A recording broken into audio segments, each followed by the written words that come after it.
വിദേശ പഠനത്തിന് കേരള സർക്കാരിൻ്റെ പ്രോജക്റ്റുകളുണ്ട്, സ്കോളർഷിപ്പുകളുണ്ട്. അതിൽ വിദേശ പഠനം എന്ന് പറയുമ്പോൾ അതിലേറ്റവും ആദ്യം നമ്മൾ ശ്രദ്ധിക്കേണ്ട കാര്യം ഇതിനെ യൂണിവേഴ്സിറ്റികളെ അല്ലെങ്കിൽ ഇൻസ്റ്റിറ്റ്യൂട്ടുകളെ വേൾഡ് ഗ്ലോബലി റാങ്ക് ചെയ്യുന്ന സംവിധാനം നിലവിലുണ്ട്.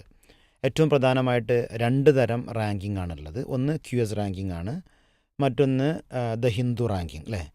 ഈ രണ്ടെണ്ണമാണ് വരുന്നത്. THE എന്ന് പറഞ്ഞ ഈ 2 റാങ്കിങ് ആണ് വരുന്നത്. അപ്പോൾ അതിൽ ഏറ്റവും ഗ്ലോബലി ഏറ്റവും കൂടുതൽ ഉപയോഗിക്കുന്ന QS റാങ്കിങ് തന്നെയാണ്. അപ്പോൾ എപ്പോഴും വിദേശ പഠനം നോക്കുന്ന സമയത്ത് QS റാങ്കിങ്ങിൽ ആദ്യത്തെ 500 റാങ്കിൽ വരുന്ന യൂണിവേഴ്സിറ്റികളെങ്കിലും മിനിമം ചൂസ് ചെയ്യണം എന്നുള്ളതാണ് ഒരു സത്യാവസ്ഥ. ഇപ്പോൾ QS റാങ്കിങ്ങിൽ നമ്മുടെ IIT-കളുടെ ഇന്ത്യയിലെ ഏറ്റവും പ്രീമിയർ ഇൻസ്റ്റിറ്റ്യൂട്ട് എന്ന് പറയുന്നത് IIT-കളും IIM-കളും സെൻട്രൽ യൂണിവേഴ്സിറ്റികളൊക്കെയാണല്ലോ. അതിൽ IIT തന്നെ ഇപ്പോൾ ഏറ്റവും ലാസ്റ്റ് QS റാങ്കിങ്ങിൽ ഐ തിങ്ക് ബോംബെ IIT 123 റാങ്കിലെങ്ങാണ്ടാണ്. ഓക്കെ, ചെന്നൈ IIT-ലേക്ക് വരുമ്പോൾ 180 റാങ്കിലേക്കാണ്.